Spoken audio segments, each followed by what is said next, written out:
I'm not a monster. Am I? No.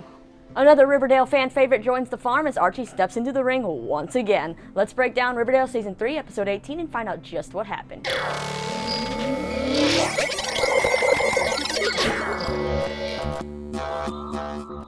What's up, you lovely people? Lisa here, and no, I did not forget that Riverdale finally returned after weeks off. I've actually been in the process of moving and trying to reset my filming space, as you can probably see behind me, and I am very indecisive, so I'm sure you'll see this set change a million times over the course of the next few months. But right now, I at least have something to work with, so thank you for being patient with me. I know some of my recaps are a little bit behind, but I'm getting my stuff together now. But back to Riverdale. Man, this show continues to just be a mess. I mean, I don't know how else to describe it. I've invested way too much time now to just quit it. The parents on this show, they just let their kids run amok. These are like 16-year-olds who now own illegal speakeasies, run boxing gyms, are trying to fight crime, all kinds of crazy things that 16-year-olds should not be doing. But then again, this is Riverdale. You gotta dispel belief, right? Because it's TV. But this episode, we have FP and Jughead tracking down Kurtz, Betty locking Alice up in the bunker, and yet another Gargoyle King appears. I know, it's getting exhausting, right? But let's go ahead and break it all down. First up, let's talk about Betty, Alice, and this farm nonsense. So Betty continues to interrogate Edgar and gets his sob story of how he was ready to end his life when he stumbled upon a farm where a nice man welcomed him in, and it inspired him, of course, to start his own ridiculous cult to so-called help wounded people. And I was pretty much like Betty during this whole thing, listening to his spiel, being like, yeah, not buying any of your BS, Lucas Scott. And you know what? All Betty wants to know is how on earth Edgar makes it so Alice can see her dead son, which is what I really want to know too. Is it someone dressed as him? Is it just they drug them and they see hallucinations? Is it a hologram? How are they doing this, right? Then at school, it seems like Cheryl has fully immersed herself in the farm, even participating in a classic awkward Riverdale slow-mo walk down the hall, this time all dressed in white, and it seems like Fangs is just having the time of his life. And do you see the eyes he's making at Kevin in these slow-mo scenes? Like, when is that gonna happen? I mean, we had that kiss, but you know, outside of the brainwashing of the farm. Anyway, Betty explains to Archie, Jughead, and Veronica what the hell's going on with the farm, about how they're getting Alice and Cheryl in their clutches by letting them talk to who they believe are their dead loved ones, and Jughead suggests finding something concrete to prove to Alice that Charles is dead, so she might snap out of these delusions. Well, Betty tries that, but can't find any information on Charles Smith, because that's pretty much all about as common as the name John Smith, I'm guessing. So right now she's kind of feeling SOL, right? Until Tony comes in seeking help to try to get Cheryl to snap out of the farm's spell. So Betty knows she definitely has concrete evidence when it comes to Jason's death. So Betty sends Tony a copy of the video of Clifford shooting Jason that she's decided the safest place to keep it is on her laptop that she carries with her everywhere, not in a safe somewhere where you can keep this as something that might be important. Anyway, Betty then gets a call from good old Hal and goes to visit him, where she learns that Alice has sent him divorce papers to sign. Now Betty fills Hal in on Edgar and the whole farm situation and what it's doing to Alice, and Hal suggests that Betty just find a piece of granite. But what exactly does that mean, right? Well, Betty needs her concrete evidence, but it might not be concrete, it's gonna be granite. So Betty takes Alice to the cemetery, where there is a granite headstone for a Charles Smith. Alice doesn't buy this whole thing and just doesn't understand why Betty won't let her be happy. So you know what that causes Betty to do? Chloroform her mom and lock her up in the bunker, forcing Alice to try to remember her past and her family by looking at photo albums while Betty goes to school. Meanwhile, Tony shows Cheryl the video, but Cheryl's like, no, this is fabricated, this isn't real. And when Tony asks Cheryl if she's ever hugged this so-called Jason she's been talking to, Cheryl of course quickly changes the subject. Then Tony goes to school and is confronted by Evelyn, who tries to tell Tony that she's ruining Cheryl and that the farm fulfills Cheryl in ways Tony can't even imagine. I find that hard to believe. Have a blessed day. I'm honestly just surprised that Tony restrained herself from knocking Evelyn's teeth out. But Betty returns to the bunker and finds Alice burning all of the photos, and it's kind of like, Betty, you are a smart girl. Why would you leave Alice in the reach of candles and other things? Like, did you not clear the space before you left there? I'm honestly surprised Alice didn't, try to melt her way out of these handcuffs or pick a lock or something. But yeah, all of this causes Betty to confront Evelyn, slamming her against the lockers at school, basically threatening to kill Evelyn, and that if Evelyn doesn't believe what Betty is capable of, to ask around, because yeah, Dark Betty has a reputation, and she might be coming out to play to get you, Evelyn, and it's about damn time. Betty then goes to listen to Alice's interview tapes to see if she can get any insight, and she hears Alice say that she's afraid of Betty and thinks Betty has that same darkness in her as Hal, which of course scares the crap out of Betty and angers her, causing her to charge right into Edgar Evernever's office, demanding to know what kind of crap he's been feeding Alice to turn her against Betty. Now, Edgar's just basically like, I haven't been giving her any spiel, we're just a place that she can heal her wounds, and Alice needs time to heal, and this is working for her. And it seems like Betty is actually maybe starting to understand where Edgar is coming from, which is a little bit scary, but I can kind of see that too, because people cope with things in their own ways. You just kind of hope that they don't go to a cult. But Betty is starting to understand, so she goes back to the bunker, blindfolds Alice, because of course you don't want them to know where the secret hideout is, and then drops Alice off at Pop's right into Evelyn's open arms. Meanwhile, Cheryl is getting ready to go to a meeting at the farm when Tony's like, I bet I can fulfill you in ways that the farm can't, and well, yeah, there's no farm meeting for Cheryl tonight, just a little bit of a bow chicka wow wow. But then things take a 180, because the next day at school, Cheryl goes into the locker room basically saying she has to choose between Jason and Tony, and well, yeah, the creepy love incesty obsession with her brother seems to trump the love she has for Tony, which is just very disturbing, and the only way Cheryl can have both is if, of course, Tony joins the farm. And the next thing you know, Tony has joined that awkward slow-mo white closed walk down the hall, and it's like, seriously, another one goes to the farm? Why? At the end of the season, everybody's gonna be there. It's gonna be creepy, and that's not the show I want to see. But thankfully, Tony is way too smart for that shtick and is doing what Cheryl wasn't, I guess, strong enough to do in the first place. She's going to finish the undercover work, as we see Tony go see Betty to say things went great and no one suspects a thing. So yeah, Tony is now going to infiltrate the farm, which is something I'm kind of excited about, because I would love to see, when Tony gets more to do, like when she, broke into Sisters of Quiet Mercy to help get Cheryl. Here she is awkwardly breaking back into the Sisters of Quiet Mercy in a way to get Cheryl back. But yeah, Betty is now questioning everything she's heard from Edgar, thinking about Alice and the whole situation, and she asks Tony if she's a monster, because that's just how she feels, especially from what Alice is saying on her tapes. And Tony just says, no, you're just a daughter who wants her mother back, just like I want my girlfriend back. Betty then goes to see Hal and asks him to sign the divorce papers to give Alice what she wants so Alice can be happy and really start that healing process. But he actually wants something in return, because why wouldn't he? And of course, what he wants in return is to come home.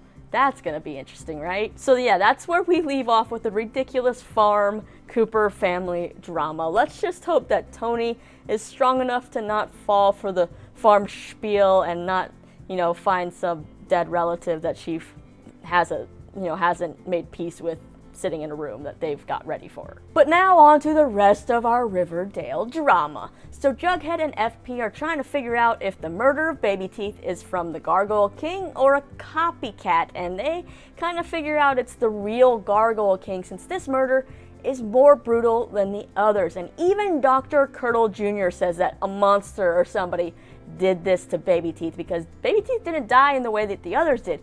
He actually died before all of that from the loss of blood from the ripping out of his teeth, and it's just creepy. And to make it even weirder, inside of his throat is a matchbox from the Maple Club. So you know what that means? They head over to pay a visit to none other than Penelope Blossom. So there they get their answers from a man named Martin, who, while at the Maple Club, has taken Fizzle Rocks to, enhance his pleasure, as one would, because, Fizzle Rocks over Viagra, I guess? I don't know. Anyways, he starts to get super violent and foaming at the mouth, which causes, some destruction. So FP arrests him and puts him in a holding cell until he calms down enough to answer their questions. And from this Martin guy, they learn that there is a new batch of Fizzle Rocks now called G, which they figure must be cut with something on purpose. Now when Martin finally snaps out of it, he says that the G is for gargoyle and that Kurtz is in fact the dealer. But this Martin guy is not the only one being affected, foaming at the mouth. Jughead finds a vixen in the hall of the school, foaming at the mouth, banging her head into the lockers, while FP also snags a guy on G at Pops. And again, all roads lead to Kurtz. But thanks to a tip from Laura at the Mabel Club, they know Kurtz is going to show up at Archie's Gilded Glove tournament fight. But why? And why on earth do we have to keep watching Archie box? Is it just so KJ can show off his abs that just makes the rest of us feel like we have to go work out all the time? Well, Archie and his boxing pals find out from Mad Dog about this Gilded Gloves boxing tournament, and they want to be a part of it to fight in Baby T's honor. So Archie asks Veronica to talk to Elio to see if, she can get them into this tournament. So she goes barging into the men's steam room, and the answer is no. So Veronica has to come up with another plan. She gets Alice to do a story on the gym because, yeah, it's been a long damn time since we've seen Alice actually do her job of reporting. It's nice that she could actually take a break from the creepy farm. But basically, Archie calls out Elio's fighter Randy for a rematch on TV, which impresses Elio enough that he sits down with Veronica and agrees to let Archie into the tournament. But the thing is, Archie's gonna have to up his weight class to match Randy. So they then flip for the venue, and it looks like it's going to be a battle at the El Royale. Yeah, that's because the gym's called the El Royale, but honestly, if Chris Hemsworth's not involved, it's not really a battle at the El Royale I want to see, because, I mean, this.